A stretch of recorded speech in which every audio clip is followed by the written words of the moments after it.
Bende un jokanyo mag chama, to un kod ohala. Chop lek mar ohandi kokalo kuom hola mong'ere kaka Pamoja Group Loan ma ichiwo nyaka $10,000,000. Onge arita moramora ma ochuno ni nyaka ibedgo. Lim bad bengi mar Equity moramora mondo indikri.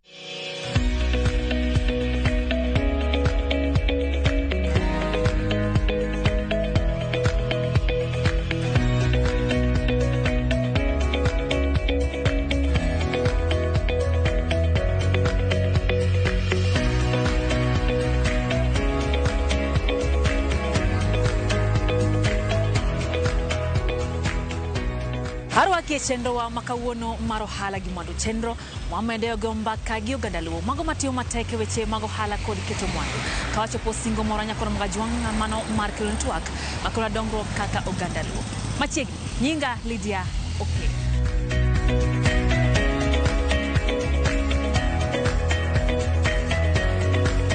Chenro wa makawuono nyakoro magajwang wagoyo mbaka gi Wendi Aluoch ma en ja ohala ma uso gi ot ohala motime kare matimo ohala mantiere Dagoretti kona e kaunti ma Nairobi ne walime kendo go kode mbaka kama wacho nwani ohala mare nochako mana gi shillings 30,000 kende to kata kamano nyake sechegi oseyawo bede ne kabende ondiko ji abore tich ma e kaka ne watu wako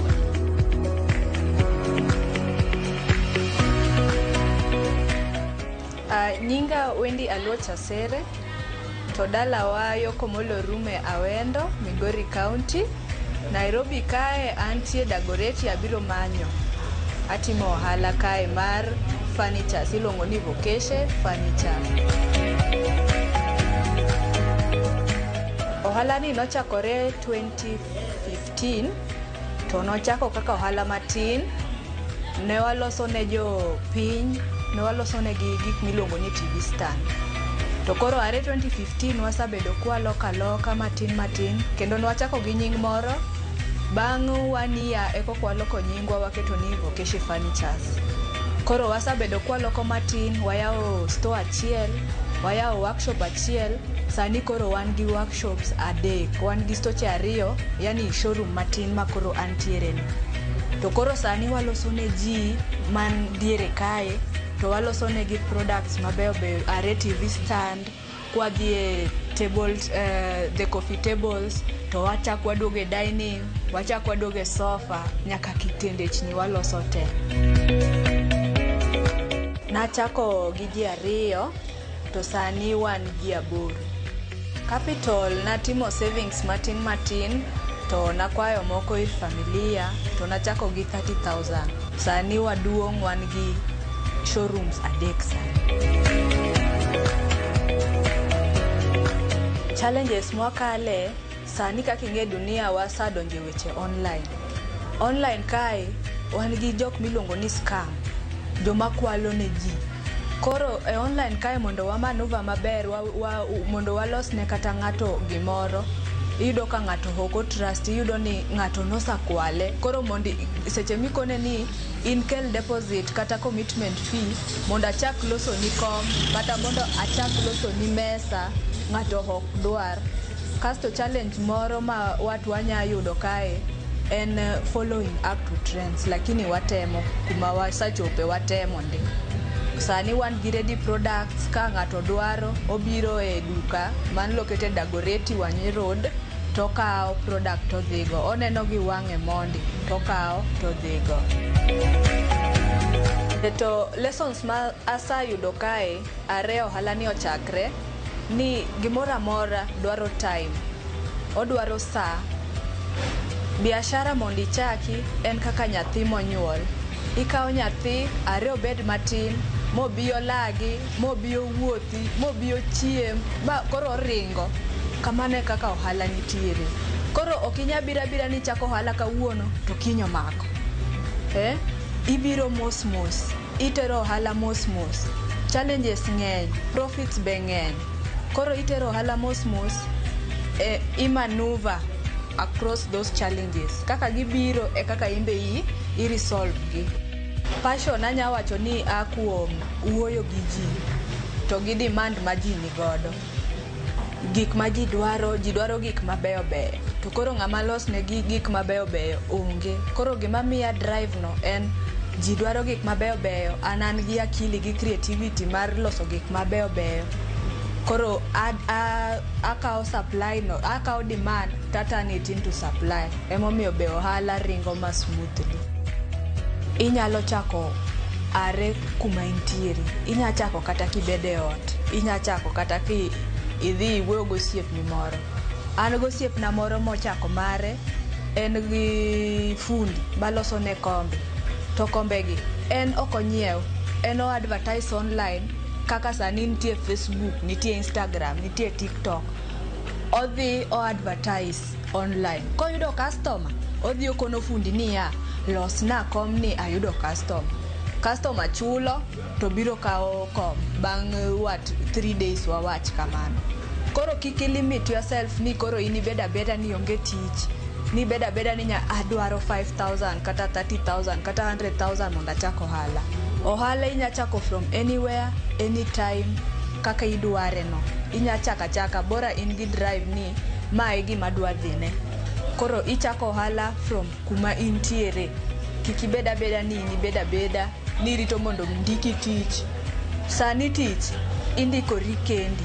Koro ichako from kuma intiere, idho mos nyaka igig kuma nidwa gik. Pod abotimo ohala ni nikech en gi profits maber, ok en ohala marach. Kata ka profits ge biro mos obubiro. Kasto the love mawan go, yani hera mawan go e creativity ne, gi hera mar ji mawan godo gi mawadwa loso ne gi go gik mabeyo beyo. Emomiyo pod abotimo ohala ni kendo gi kendo.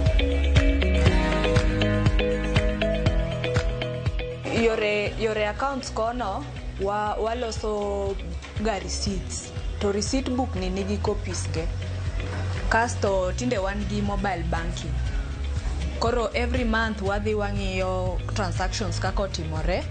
Kasto wago kwan, wawacho ni koro ma pesa mwaloso end of the month, ma pesa mwalalo, ma pesa modhi e supply. Koro waunganisha gi mane receipts ma wauso go product to gi mane mpesa ma wauso go product. Wariwo gi dichiel, watimo kwano, kasto wabiro wawacho ni koro ma supply odhi kae, profit odong kamae, ji ochul kamae. Kamane kaka wan watimo bookkeeping. Tinde onge tich ni mar tich yowuoyi, ma tich nyiri. Tinde kata computer gi nigi engineering, kata mechanic watimo te. Bora in gi drive ni koro mae gima dwa timo, in dhi tim gino kaka idware no. Mogik anya wacha ni kiyudo gimihero, tim gimihero. To ibed jajibe, wuo gi ji maber. Customer service ni en gima kipaji ma Nyasaye omiyo wanono, be emomiyo wawuoyo kae. Unya biro Dagoretti kona ka Wanye Road, ugo nwa simu, uyudowa wane Instagram, wane WhatsApp, wane TikTok, wane Facebook, wane jiji nyaka Twitter te. Imanyo Vocation Furnitures. Wan kae seche midwa ready made, ibiro ting'iyo shop, kata ikono waoro ni picha, to ichagua to wakelo, wa deliver countrywide. To kiyudo ni koro watu waonge gimidwaro, ikono wa gimidwaro to waloso ni, to wakoni ni gini dhi bedo ready within 3 days, within 5 days, to wa deliver ni kaka idware. Kidwa yudowa inya WhatsApp 0719615523.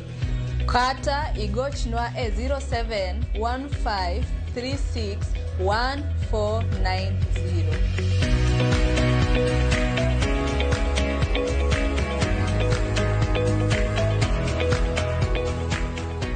Kaduoge e chuny boma ma Nairobi nyakoro mgajwang' waromo kod Albert Ogeda mar Zoezi Maisha matimo ohala mar konyo oganda Rio Delhi. Oleronwa ni Rio Delhi achiel kuom yorego mag dago ngima makare.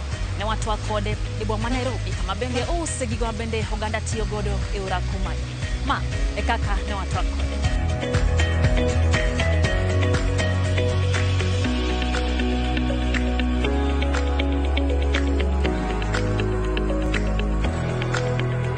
Nyinga en Otieno Ogeda, Awuodu Genya, Siaya County, kamon sega ilor sega kanyo to ipenyo kogeda ni kanyo ni jiro kod dalawa. Sani Nairobi ka apuonjo dhano yore mege fitness. Ing'e ni sani tuoche mang'eny mantiere Kenya ka ni gin mege mabiro kod lack of fitness kaka lifestyle. Koro atrain dhano mondo bed fit, gibed kod ngima makare, mondo gibed very productive e tijegi kod e utegi.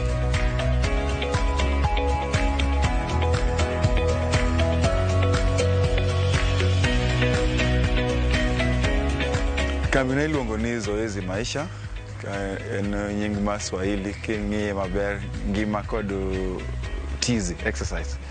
Nachake kamano kaluwore kod dwaro mar dhano mang'eny. Ji ne chandore king'iyo kaka dhano ne chalo kapok ne tuo mar Covid obiro. Ne waneno ka ji mang'eny ok ne ong'e tiend exercise.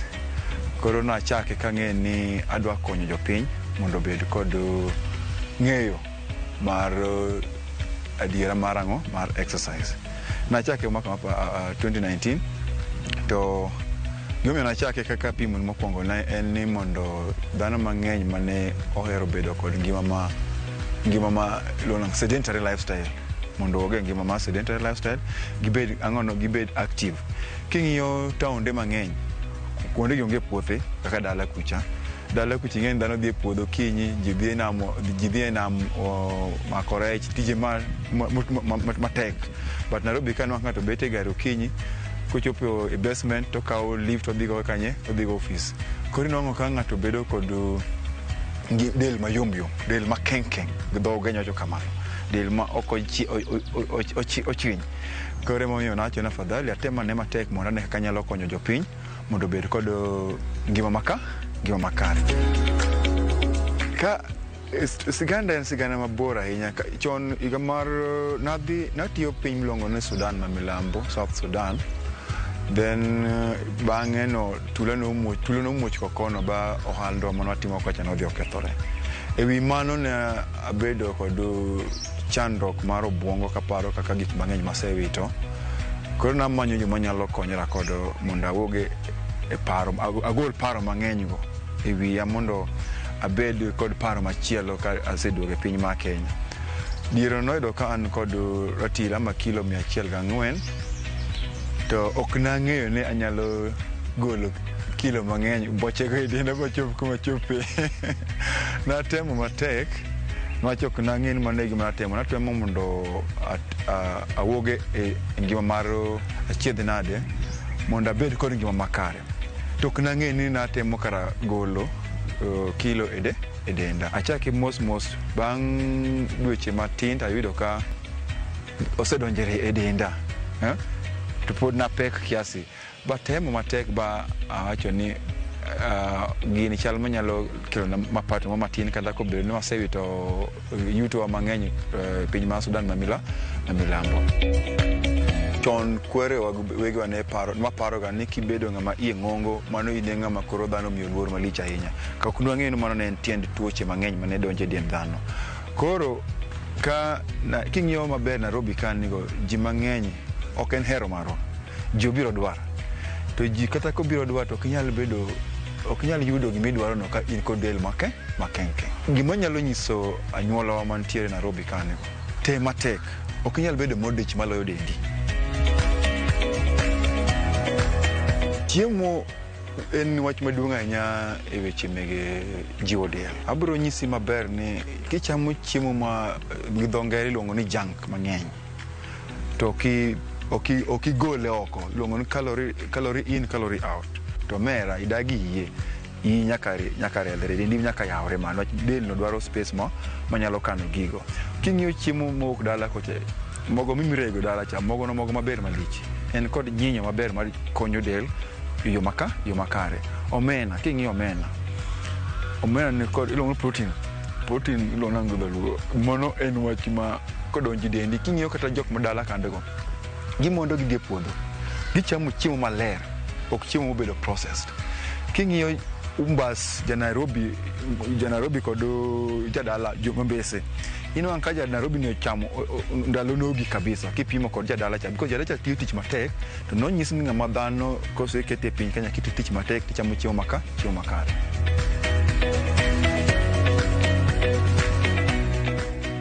Exercise chakore sama nyathi ni imin mare. Samino kama nyathi gwecho chandego. No ko gweche imin mare. Poko nyuole bato otemango otemorio funde ni. Okubedo daka ng'at moko kanyo link kamano. Nyathi ko link imin mare ko kucho kamano go nyaka daktache ng'into nyathi ni ngima kose kongima. Koro onge age limit monyalo wacho ni mae machako do exercise. Kinyalo chake chon the better.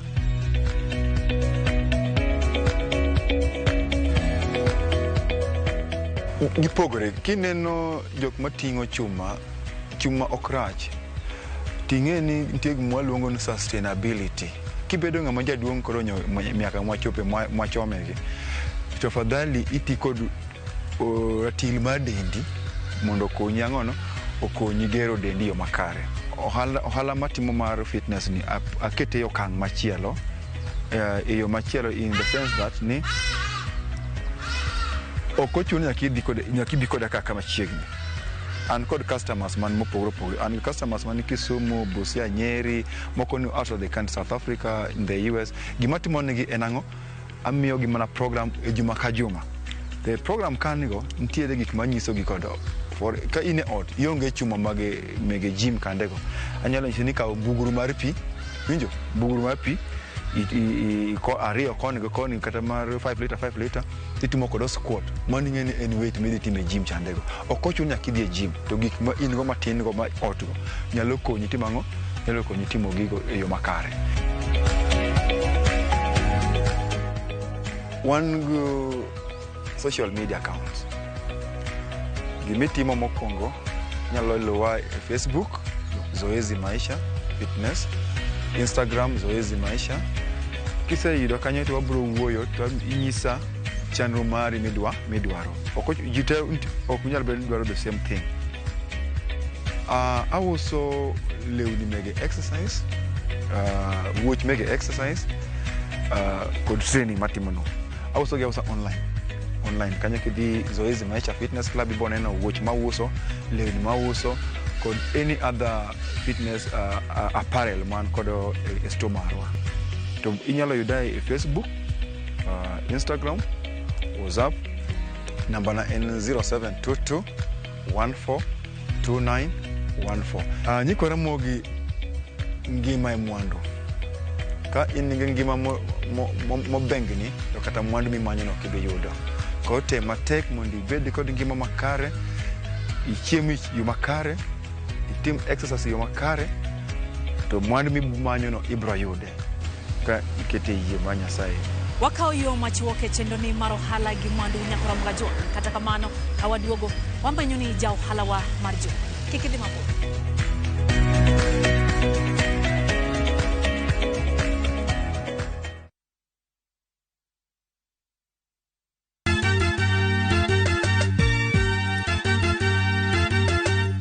Wabiro kelo pak e nying Jehova. Hallelujah, maler wamiyo Nyasaye duong'. Ma en Nyasaye manyiso luor. Sabato ka sabato wabedo gi thuolo maber ahinya mar pako. Kendo lamo Nyasachwa. Tembe mager ka obiro ne gi wende mondo ikonya. kod wach Nyasaye tamor gi Yesu Kristo ni wuod Nyasaye ni ng'amo keto geno ne kuome ok nyal lwar be ok nyal neno wich kuot. e Injili ngima. Ngeso ka ngeso chakre saa 2 okinyi e Ramogi TV.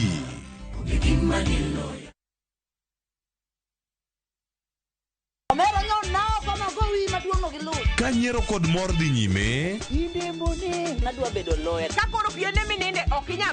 weche mopondo be medo ng'eyore.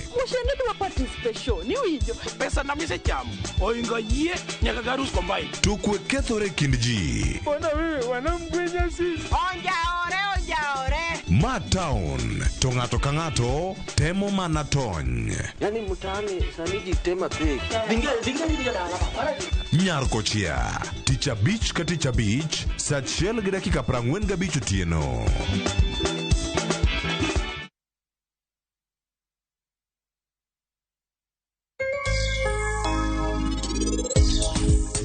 Sani ber mana ka ana goniero kamano kende. Ane monego bed na goniero kamano Meher. Dawe jatelo Sarabjit. Ane monego goniero kamano. Meher, ane monego goniero kamano.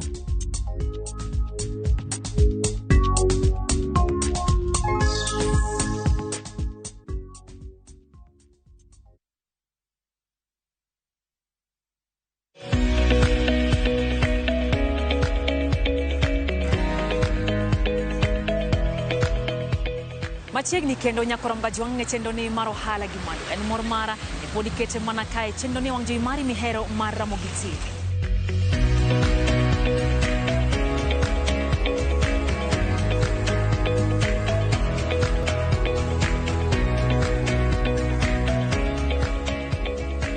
E chiro makibuye kaunti makisumu waromo pod nyaluo matio mateke kare mar ohala mouso e kitungu. Kitungu mogole pinje maoko kamoting'o Ethiopia, Tanzania to gi mamoko. Owacho ni ohala ni osekonye chopo dwaro mage mag omenda kendo osetime kuom kinde buora. Nyakoromga jwang' Dorcas Atieno en ja ohala wa mar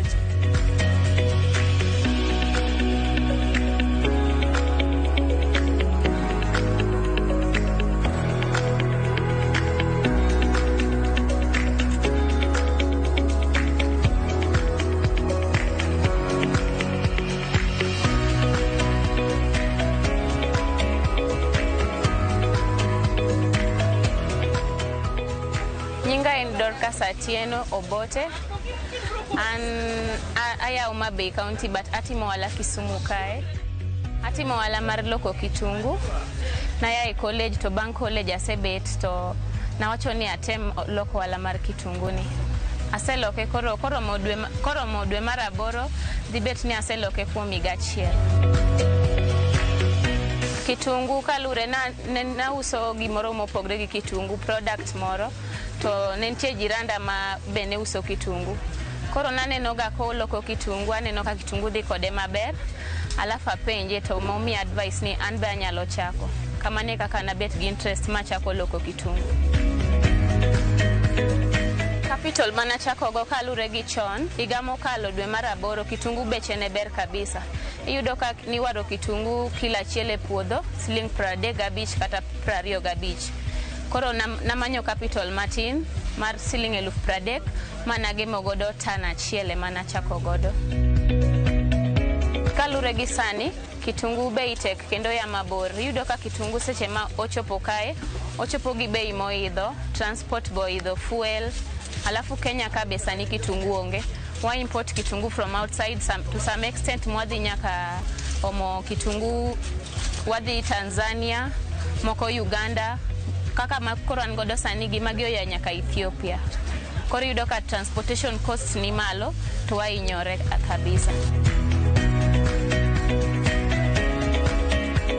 Kinda mardhi kaka pile oala ko ala jinyalo paro ni watematema oala ko ala jinyalo paro ni samonge no eka omituso to ichudo ka in gi yaj mardhi paro ni kiloke gi sani inyalo yudo ala moro kiloke gi sani yudo ko chopo ka dhano poko adapt dhano ywak ni uchumi tek ngato penji ni kitungu kilo tanga nyu 180 to poka nyu chiemo koro kisedhi yo meki chopo kodeka kendo yudo ka usetek.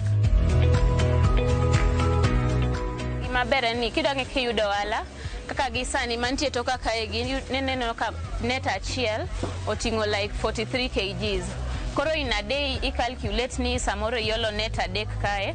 Net adek you multiply plus the pesa mani wero godo pa kg alafu igolo pesa no kando ineno midongo gi kitungu midongo. That's how we cope. Ikmase puonjra nyaka na chak timo wala.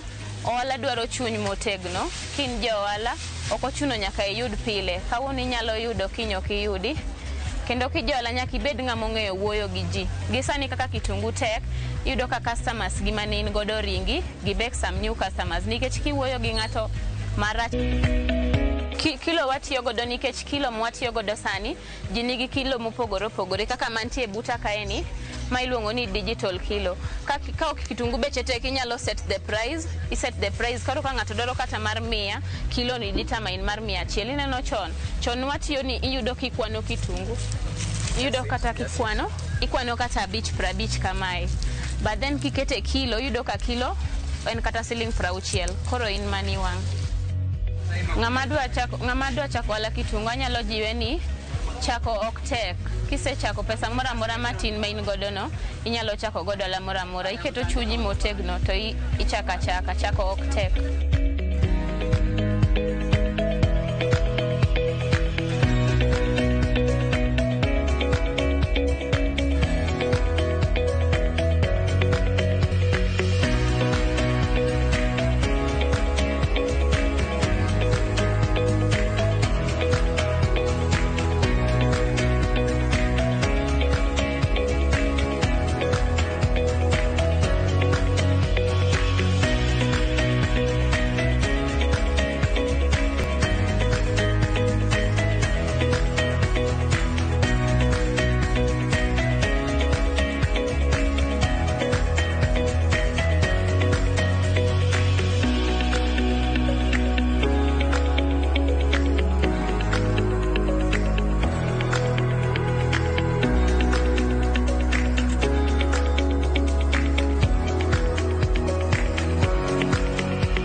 Mae makelo e giko mar chenro makawuono mar ohala gi mwandu. En geno mar nyakoram gajuang ni medo puonj makare kutenda gi mago mwamanyo ni chenro ni mar ohala gi mwandu.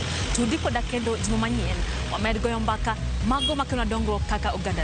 Riti Masani, nyinga Lydia Okeyo.